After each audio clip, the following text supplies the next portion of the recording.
Como sabemos, la glándula tiroidea se encuentra por delante de la tráquea. Muchos mencionan que tiene forma de mariposa y se encuentra cerca del cartílago. Dentro de las múltiples funciones que puede tener la glándula tiroidea es la frecuencia cardíaca, la velocidad de combustión de las calorías, el mantenimiento de la piel, el crecimiento del cabello, la producción de calor, la fertilidad, la digestión y también la eritropoyesis. Prácticamente es el centro de mando en donde si algo llega a fallar, entonces todo esto repercute. Pero, ¿cómo funciona? Recordemos que el hipotálamo es el principal órgano endocrino. El hipotálamo lo que hace es liberar a una hormona que se llama TRH, que también es conocida como hormona liberadora de tirotropina. Esta hormona liberadora de tirotropina lo que hace es que se une a la hipófisis. Al unirse a la hipófisis, lo que hace es estimular a la glándula tiroidea para que se puedan producir hormona estimulante de tiroides, T3 y T4. Ahora, cuando necesitamos de dejar de producir TSH, tanto T3 y T4 mandan un mensaje a la hipófisis y le dice, ¿sabes qué? Ya tenemos suficiente TSH, necesitamos que se deje de producir. Esto es para mantener una homeostasis hormonal. Y es que el yodo juega una parte muy importante, ¿sí?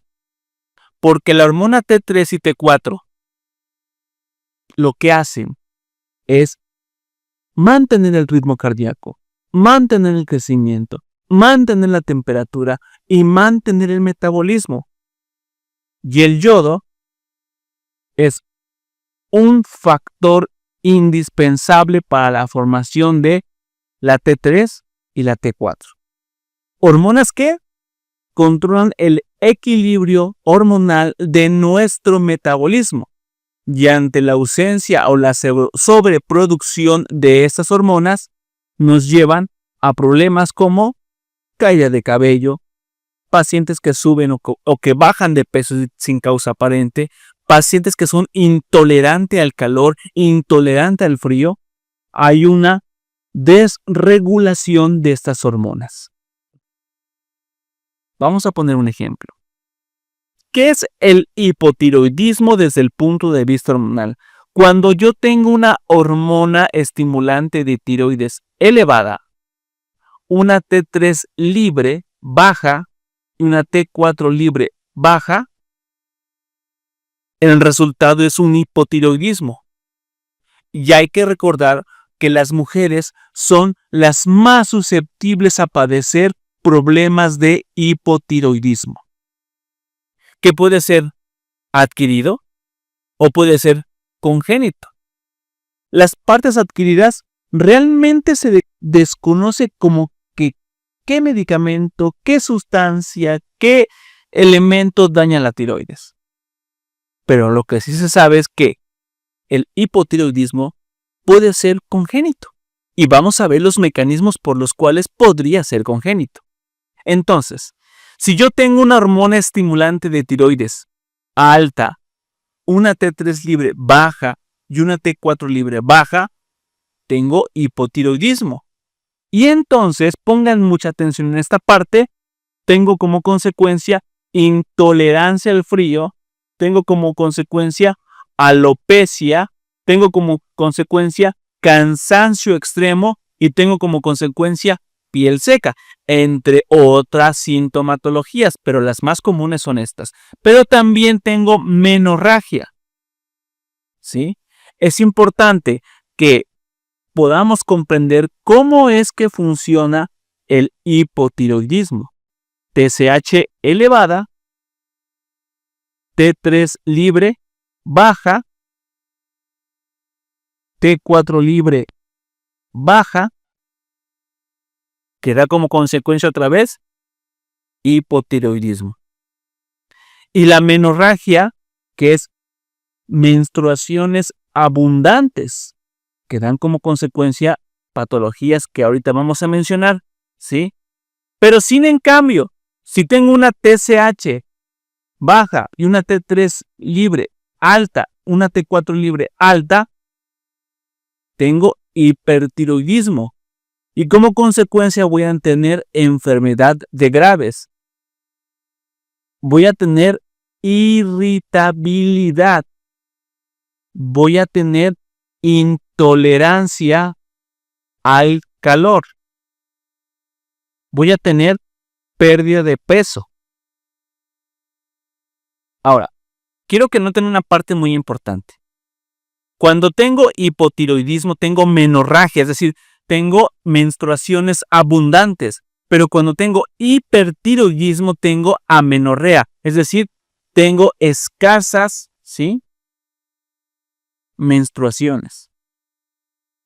Cuando tengo hipotiroidismo, tengo intolerancia al frío. Cuando tengo hipertiroidismo, tengo intolerancia al calor.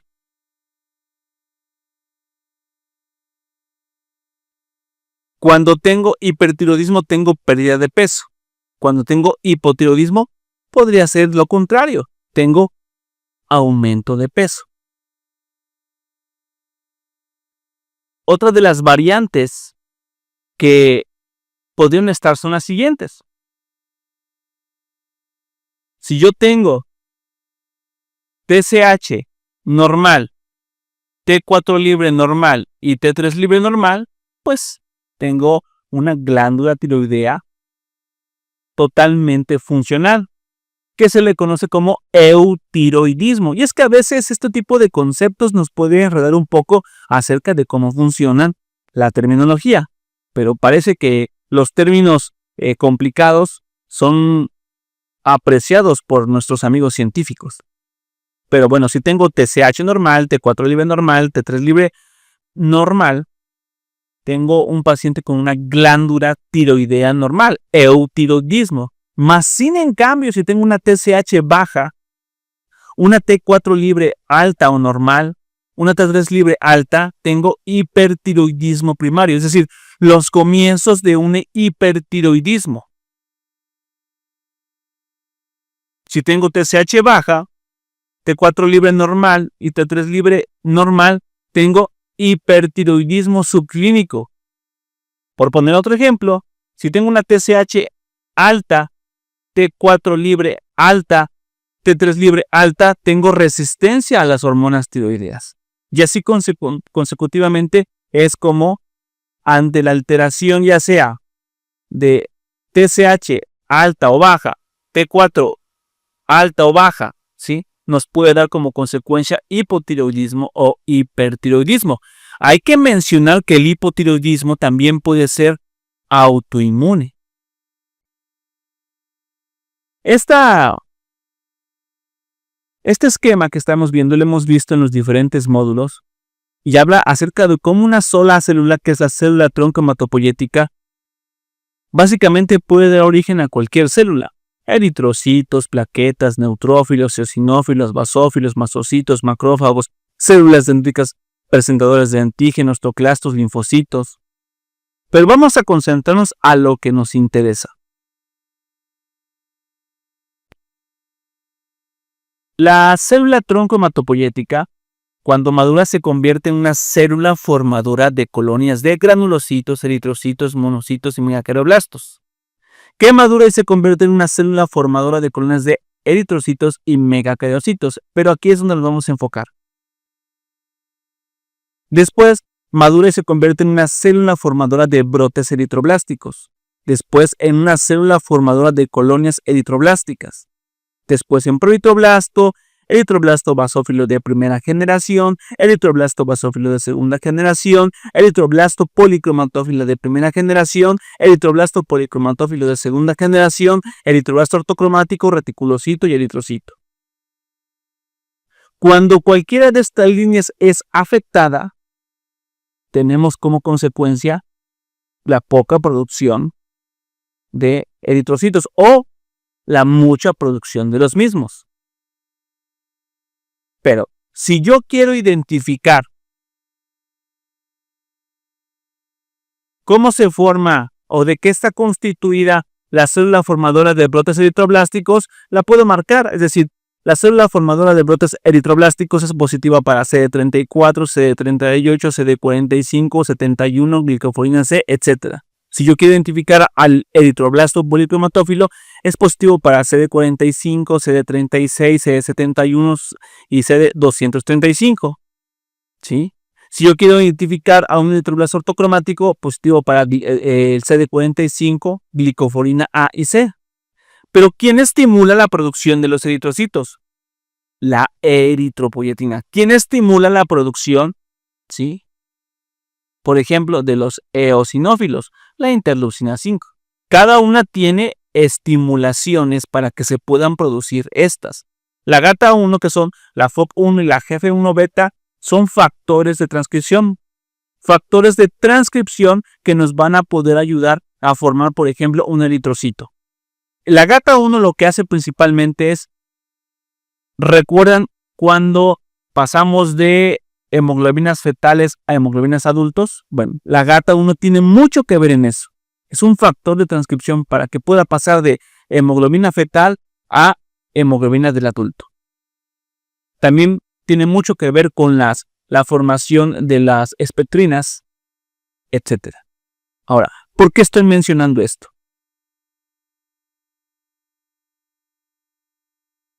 Si nos ponemos un poquito más a detalle, ya lo hemos visto que un proeritroblasto, un blasto de los eritrocitos, se va a dividir y va a formar a 2 eritroblastos basófilos de primera generación, que va a madurar y se va a dividir en 4 eritroblastos basófilos de segunda generación, que va a madurar y se va a dividir en 8 eritroblastos policromatófilos de primera generación, que se va a dividir y va a madurar a 16 eritroblastos policromatófilos de segunda generación.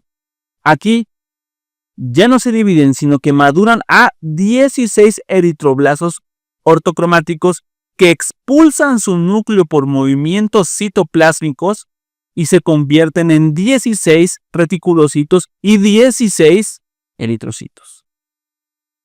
¿Quién estimula toda esta producción? La eritropoyetina.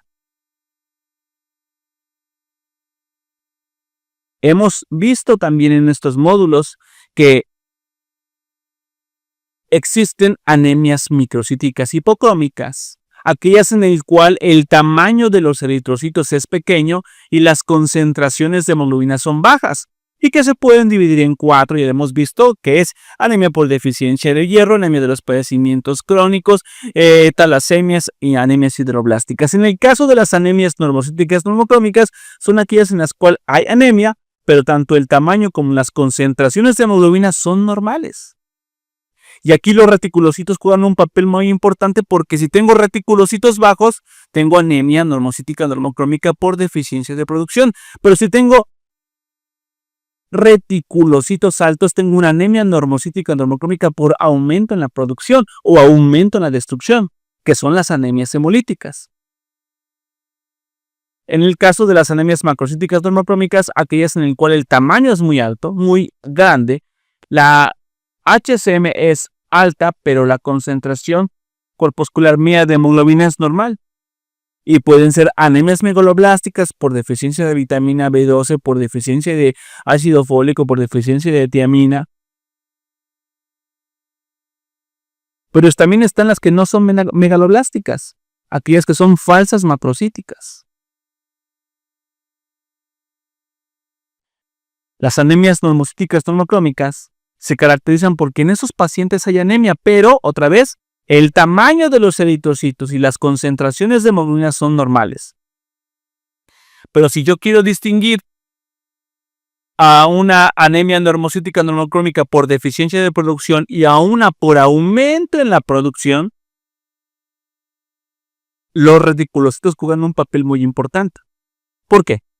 Si yo hago unos reticulocitos y tengo reticulocitos bajos, tengo una anemia normocítica normocrómica por deficiencia de producción. Si tengo reticulocitos altos, es una anemia por aumento en la destrucción o aumento en la producción. ¿Cuáles son los síntomas hematológicos de una anemia causada por el hipotiroidismo? Tengo reticulopenia, es decir, reticulocitos bajos. Tengo hipoplasia eritroide, poca producción de eritrocitos. Y tengo disminución de los niveles de la eritropoyetina endógena. Es decir, si usted le hace mide la eritropoyetina en pacientes con hipotiroidismo que aún no han sido tratados, lo más seguro es que tengan reticulopenia, hipoplasia eritroide y disminución de los niveles de la eritropoyetina endógena. Pero ahora, ya vimos cómo funciona, pero ¿qué lo causa? Primero, te adelanto que en el hipotiroidismo, lo más normal que suceda es que el paciente tenga anemia, pero que tenga anemia normocítica normocrómica. Y esto se debe a que hay una falta de estimulación del desarrollo de colonias eritroides por las hormonas tiroideas. Es decir, las hormonas tiroideas como la T3 y la T4 intervienen directamente en la hematopoiesis e intervienen directamente en la eritropoiesis.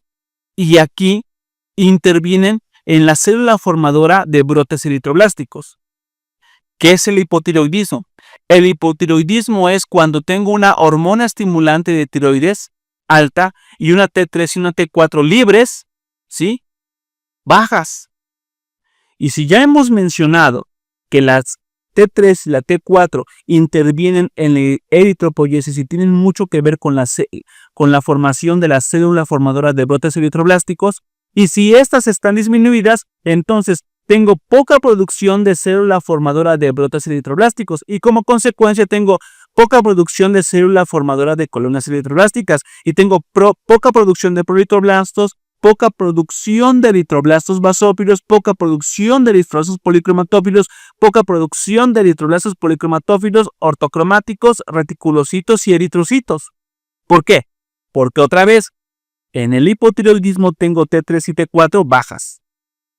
Y la T3 y la T4 tienen mucho que ver con la formación de la célula formadora de brotes eritroblásticos, que es la eritropoiesis. Si tengo pocas hormonas, tengo poca formación de célula formadora de brotes eritroblásticos y tengo poca producción de eritrocitos. Y entonces tengo como consecuencia que hipoplasia eritroidea y por lo consecuente reticulopenia. Y por lo consecuente también tiene mucho que ver con la estimulación de la eritropoyetina. Ya decíamos que la T3 y la T4 son hormonas estimulantes que ayudan, entre otras cosas, también a la eritropoiesis, a la estimulación de la eritropoyetina. Si tengo poca producción de T3 y T4, tengo poca estimulación de eritropoyetina, tengo poca producción de eritrocitos y entonces, no solamente en la célula formadora de brotes eritroblásticos, sino en el estimulante.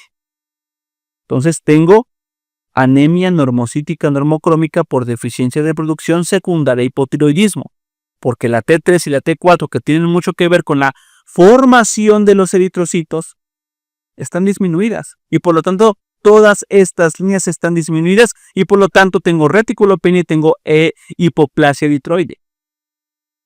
Y entonces tengo una anemia normocítica normocrómica en donde realmente los eritrocitos tienen un buen tamaño, tienen muy buena hemoglobina, pero son muy pocos y si los sumamos entonces tengo anemia. Es decir, solamente voy a poner un ejemplo para que se entienda. No es así, pero es un ejemplo. Si para que yo tenga 14 gramos de hemoglobina necesito 100 eritrocitos y tengo anemia normocítica normocrómica, si con hipotiroidismo, y solamente puedo formar la mitad, entonces tengo 7 gramos de hemoglobina. No sé si me expliqué. Entonces, la anemia normocítica normocrómica secundaria a hipotiroidismo se debe a la poca producción de T3 y T4 libres, que lleva como consecuencia la poca producción de células formadoras de brotes eritroblásticos, que lleva a la poca producción o estimulación de la eritropoyetina, que da como consecuencia la poca producción de reticulocitos y eritrocitos. Anemia normocítica normocrómica por deficiencia de producción secundaria a hipotiroidismo. ¿Y quién lo padece? Comúnmente las mujeres, aunque los hombres no estén exentos. Por eso es que tengo anemia normocítica normocrómica. Y es que, por ejemplo, en la anemia por deficiencia de hierro, lo principal que podemos mencionar es que el problema se encuentra en que no hay suficiente hierro para poder formar globinas. En el caso de las talasemias, las globinas son las que están afectadas. En el caso de las anemias sideroblásticas, hay déficit de síntesis de protoporfirinas y entonces da como consecuencia la poca producción de globinas. Uno de los hallazgos morfológicos que podemos encontrar y que ya hemos mencionado, pero que es importante recalcar, es que los hallazgos de acantocitosis en el frotis citológico de Sander sugieren hipotiroidismo en aproximadamente el 90% de los casos. Esta anemia no complicada secundaria a hipotiroidismo. Entonces, cada que yo veo un frotis de un paciente y observe este tipo de células que están hipercondensadas, que son irregulares, que son muy diferentes de los equinocitos. Equinocito, acantocito, equinocito, acantocito, codocito, acantocito, codocito, acantocito, equinocito, acantocito. Otro tipo de acantocitos que son hipercondensados y que son irregulares y que no tienen área clara central. ¿Por qué no le hacemos un perfil tiroideo? Porque decíamos que, según estudios, el 90% de hallazgos de acantocitosis podría ser un problema de hipotiroidismo. Ahora, la voy a poner más difícil. Pero también el hipotiroidismo nos puede causar anemia microcítica hipocrómica. No solamente nos puede causar anemia normocítica normocrómica, también nos puede causar anemia microcítica hipocrómica. ¿Por qué? Recordemos que una de las consecuencias del hipotiroidismo es la menorragia, es decir, la menstruación abundante, que se produce por la inestabilidad hormonal y la mala absorción observada en el hipotiroidismo. Ahora, otra cosa importante, el hipotiroidismo causa hipocloridria y disminuye la absorción del hierro. Eso es muy fácil de entender. ¿Cómo se absorbe mejor el hierro? En medios ácidos. Es decir, si tú te tomas tu hierrito con un poco de jugo de naranja, en ayunas principalmente y con un jugo de naranja, este hierro se va a absorber mejor. Pero si tú te tomas tu tableta de hierro con leche o con café, pues ten por seguro que no se va a absorber. Ahora, si eso le sumamos que el paciente tiene hipotiroidismo y que tiene menorragia, pero que también tiene hipocloridria, es decir, poca producción de ácido clorhídrico, entonces tenemos mala absorción, disminuye la absorción del hierro, no solamente porque hay una menorragia, sino porque hay hipocloridria. Ahora, esto todavía no está muy bien estudiado, pero por si fuera poco, existen pruebas de que las hormonas tiroideas como la T3 y la T4 pueden regular el metabolismo del hierro. Si tengo poca producción de T3 y T4 por el hipotiroidismo, entonces no puedo regular correctamente el metabolismo del hierro y como consecuencia tengo una anemia microcítica por deficiencia de hierro secundaria a hipotiroidismo. Se ha observado una menor absorción de hierro desde el intestino en hipotiroideos graves. O sea, no solamente el hipotiroidismo puede causar anemia normocítica normocrómica por deficiencia de producción, también puede causar anemia microcítica hipocrómica.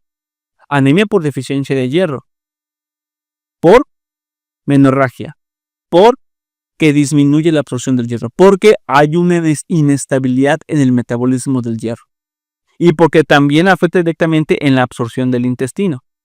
Es decir, ya mencionábamos que para que no tengamos una deficiencia de hierro se deben tener más o menos entre 1 y 2 miligramos de hierro que se absorban diariamente en el intestino, es decir, en el duodeno. Pero para que se pueda absorber correctamente, el ácido clorhídrico es una de las principales herramientas que nos van a ayudar a que ese hierro se pueda absorber correctamente. Y es que el problema está que el tratamiento puede ser efectivo si se siguen las indicaciones correctas, pero si tienes al mejor doctor, la mejor disposición, pero no lo estás tomando correctamente, entonces ese hierro no se va a absorber. Y hay una de las causas por las cuales la anemia por deficiencia de hierro es uno de los problemas hematológicos más abundantes, no solo en tu país, sino en todo el mundo, siendo el cuarto elemento más abundante en la Tierra. Irónico, ¿no? Entonces, si yo quiero que funcione correctamente, mi hierro que se absorba correctamente, tengo que tomarlos en medios ácidos, un juguito de naranja, un jugo de limón, en ayunas. Pero si el hipotiroidismo me causa hipoclorhidria, poca producción de ácido clorhídrico, entonces voy a tener dificultades para poder absorber el hierro. Y voy a tener como consecuencia una anemia por deficiencia de hierro secundaria a hipotiroidismo. Pero que también lo causan la menorragia, es decir, las menstruaciones abundantes. Y esto es lo que debemos evitar cuando estemos tratando a un paciente con hierro. Bueno, usted no. Usted químico no puede, está prohibido que recete si quiere una tableta de hierro. Pero los médicos sí. ¿Qué hace que se active el hierro? ¿Qué hace que se absorba el hierro? Los cítricos, la vitamina C, las manzanas y el tartárico, melocotón, uva, plátano. ¿Pero qué se hace que se inhiba el hierro? Los fitatos como los cereales, las legumbres y los frutos secos, los vinos, el café, el té verde o el negro, la caseína como los quesos, cremas, helado, yogur, la proteína de leche y el zinc. Estos deben de evitarse lo más que se pueda cuando comienza su tratamiento con hierro. Y ya también hemos mencionado, como para agregarle un poquito, que un perfil de hierro no solamente debe tener hierro sérico, capacidad total y % de saturación, también debemos agregarle transferrina y ferritina. Ahora, por si fuera poco, también vimos en el módulo de anemia por deficiencia de hierro que el hierro es un elemento importante para que puedan funcionar varias hormonas, varias proteínas, entre ellas la tiroperoxidasa. La tiroperoxidasa es una hormona que funciona con hierro. Y entonces, ¿qué pasa aquí? Aquí viene la parte más interesante. La tiroperoxidasa, que es una hormona que se encuentra en la glándula tiroides, que funciona correctamente con hierro, pero si las mujeres y es que ahí viene la respuesta de por qué tienen hipotiroidismo las mujeres, más que los hombres. Normalmente la mujer se pone a dieta. Y ya lo dije en otros videos en donde incluso nutriólogos con sus dietas donde no incluyen el hierro hémico, ese tipo de dietas no funcionan si no hay hierro hémico, por lo menos, ¿sí? Hierro ferroso. ¿Cuál es la consecuencia? Pues esos pacientes van a padecer anemia. Anemias frecuentes y prácticamente anemia en toda la vida. ¿Y qué pasa? Que si la tiroperoxidasa funciona con hierro, pero tengo poco hierro porque me puse a dieta, porque no sigo mi medicación, porque simplemente soy vegana, vegetariana, etcétera, entonces prepárate porque lo más seguro es que en un futuro tengas hipotiroidismo, porque la tiroperoxidasa, que es una hormona importante en la producción de las hormonas tiroideas como la T3 y la T4, si tenemos poca producción de la tiroperoxidasa o poco funcionamiento de tiroperoxidasa por deficiencia de hierro, entonces tengo poca producción de hormonas tiroideas y entonces tengo como consecuencia hipotiroidismo. Ahí está la respuesta.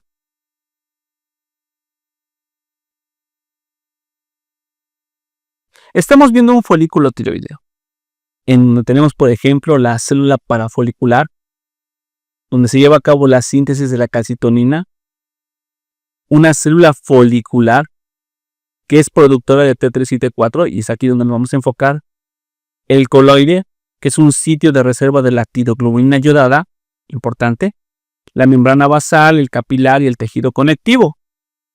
Y es aquí en donde se lleva la producción de T3 y T4, importantes para mantener la homeostasis sistemática de nuestro metabolismo, hormonal principalmente.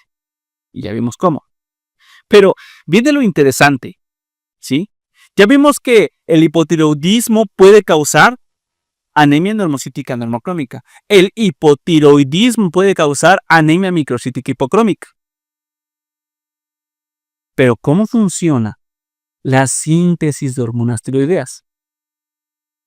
Quiero que pongas mucha atención y que veas. La TSH, la hormona estimulante de tiroides, ¿sí?, se une a su receptor de TSH, que se encuentra localizado en las células foliculares tiroideas. Esta unión entre TSH y receptor de TSH, cuando se unen, ayudan a que se capte yodo circulante en sangre. Hay una mayor captación, una estimulación de la captación de yoduro circulante en la sangre, que pasa a través del transportador activo de sodio yoduro, que es la primera puerta. Pero no solamente la TSH unida con el receptor de TSH estimula la captación de yoduro circulante en la sangre, sino que también estimula la síntesis de la tiroperoxidasa. ¿Sale? Ahora, Duoxa 2 y Duox 2, que son proteínas de la membrana apical, lo que van a hacer es producir peróxido de hidrógeno. Este peróxido de hidrógeno, junto con la tiroperoxidasa, hace que se oxide el yodo, que primero pasó por un transportador activo de sodio y después pasó por una pendrina. La tiroperoxidasa, junto con la estimulación del peróxido de hidrógeno que lo causó la Duoxa 2 y Duox 2, lo que hacen es que se oxida el yoduro en yodo. Y entonces ese yodo se pega con la tiroglobulina y entonces lo lleva para que se pueda producir la T3 y la T4. Que es, ya decíamos en un principio que el yodo es una parte muy importante para que se pueda producir T3 y T4. Y se llama T3 porque tiene 3 moléculas de yodo. Se llama T4 porque tiene 4 moléculas de yodo. Pero en algunos pacientes congénitos, estos mecanismos fallan y dan como consecuencia hipotiroidismo. Te la pongo más complicada todavía. Resulta que en el hipotiroidismo, ¿sí?, la actividad media de la enzima eritrocitaria de la glucosa 6-fosfato deshidrogenasa está ligeramente reducida. Y ahí viene una parte muy importante e interesante. Resulta que en los pacientes con hipotiroidismo, ¿sí?, está disminuida la glucosa 6-fosfato deshidrogenasa, que da como consecuencia, o podría dar como consecuencia, una anemia hemolítica con deficiencia de glucosa 6-fosfato deshidrogenasa secundaria a hipotiroidismo. Es otra de las consecuencias del hipotiroidismo. Y los reticulocitos juegan un papel muy importante, porque aquí decíamos que la anemia normocítica normocrómica, normalmente en el hipotiroidismo los reticulocitos son bajos, pero en una anemia normocítica normocrómica, en donde tengo la actividad media de la enzima de la glucosa 6-fosfato deshidrogenasa disminuida, tengo reticulocitos altos, porque esto ya es una anemia hemolítica. Debemos recordar que la deficiencia de glucosa 6-fosfato deshidrogenasa, ¿sí?, lo que hace esta enzima prácticamente es la producción de glutatión, ¿sí? Y el glutatión es como el guardaespaldas, el que nos cuida de todos los oxidantes.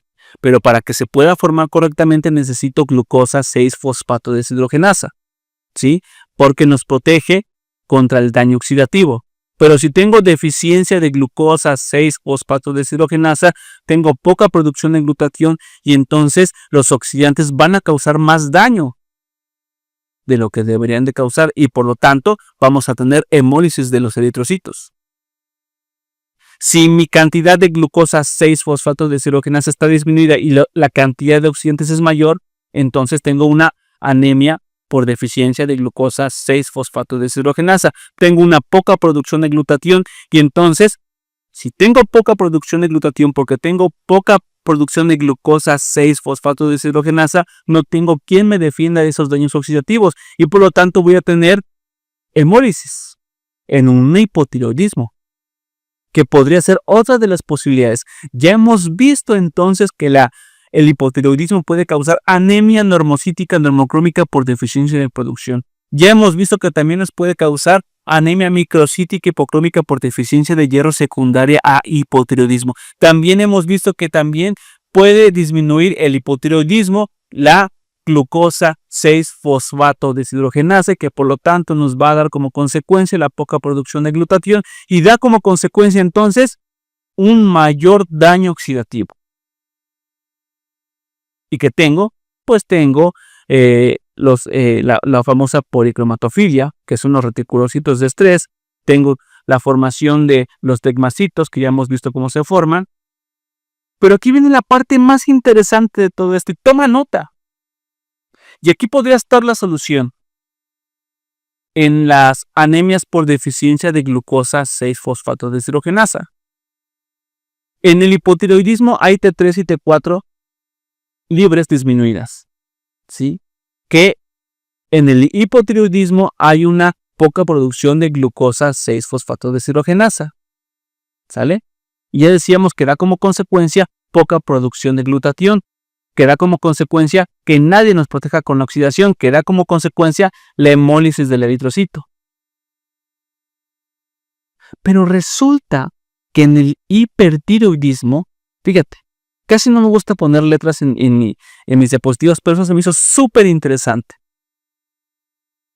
Podría cambiar el rumbo de la medicina. Dice, la actividad eritrocitaria de la glucosa 6-fosfato deshidrogenasa está claramente aumentada en la mayoría de los pacientes hipertiroideos. En el hipotiroidismo tengo poca producción de glucosa 6-fosfato deshidrogenasa. En el hipertiroidismo tengo una mayor cantidad de glucosa 6-fosfato deshidrogenasa que dan como consecuencia la mucha producción de glutatión, que da como consecuencia muchos guardaespaldas que nos cubran y nos protejan de los daños oxidativos. Y en el hipertiroidismo hay una mayor producción de T3 y T4. Los eritrocitos de pacientes hipertiroideos han demostrado tener una capacidad superior a la normal para resistir a la lisis osmótica durante la incubación prolongada. Es decir, son más resistentes porque hay una alta producción de glutatión. Por lo tanto, en teoría, el hipertiroidismo debería conferir cierto grado de protección contra la hemólisis. La importancia clínica de este efecto es incierta, pero en las anemias hemolíticas, ¿sí?, por oxidantes principalmente, hablamos por ejemplo de la deficiencia de glucosa 6-fosfato deshidrogenasa, solamente por mencionar una. Si podríamos entonces jugar con T3 y T4 para que se puedan producir más de una manera controlada, para que puedan producir mayor cantidad de glutatión, para que entonces nos puedan proteger contra daños oxidativos, esos eritrocitos serían más resistentes a la hemólisis. Y podríamos protegerlo entonces a las anemias hemolíticas con la producción de T3 y T4, para que haya una mayor cantidad de glucosa 6-fosfato deshidrogenasa, para que haya una mayor cantidad de glutatión y para que mis eritrocitos sean resistentes a la hemólisis.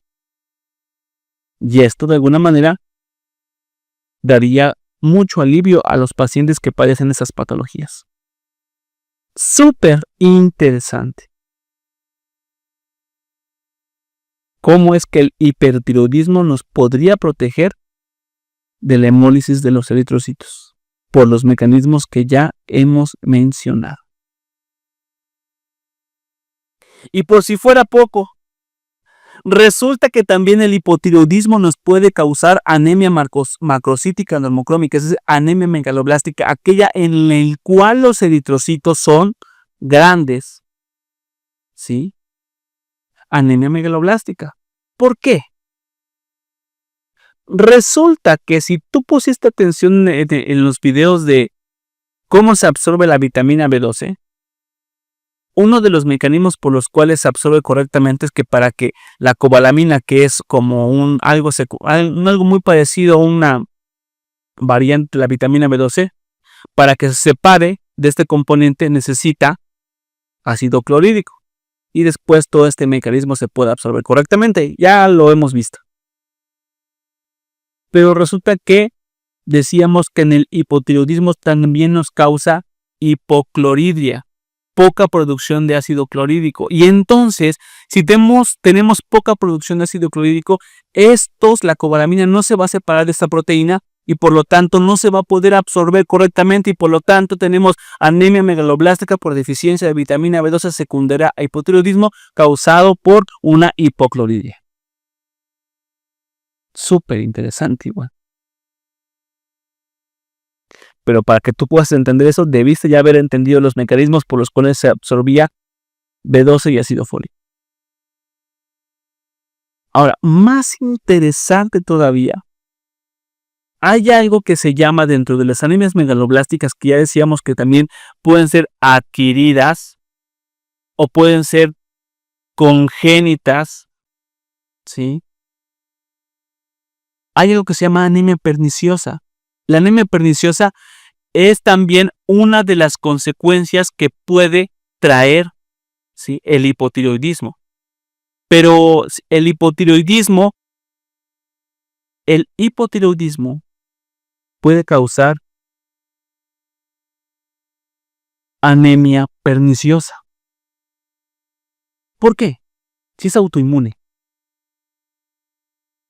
Pues resulta que hay una similitud entre la infiltración de las células redondas de la mucosa gástrica, es decir, las células parietales que producen ácido clorhídrico, y la formación de los folículos linfáticos que producen las hormonas como TSH y T374, y la atrofia del tejido glandular observados en la gastritis atrófica y los cambios histológicos detectados en la tiroiditis de Hashimoto, un problema autoinmune.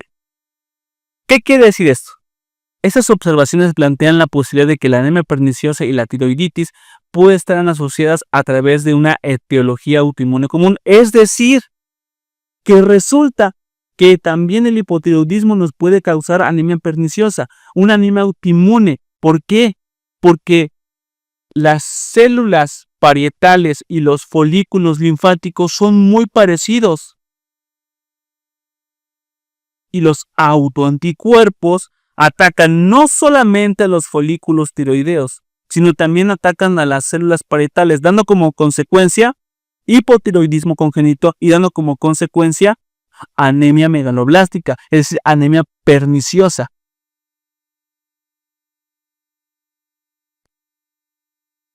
Es decir, los folículos linfáticos y las células parietales son muy parecidas estructuralmente. Los anticuerpos piensan que son lo mismo y los atacan a los dos. Y tenemos hipotiroidismo y tenemos anemia perniciosa, anemia megaloblástica autoinmune. Súper interesante. Te invito a que me sigas en mis redes sociales, en donde subo información que puede servirte de mucha utilidad. Espero que te haya agradado este video y que te hayas divertido tanto como lo hice yo. Nos vemos en el siguiente video.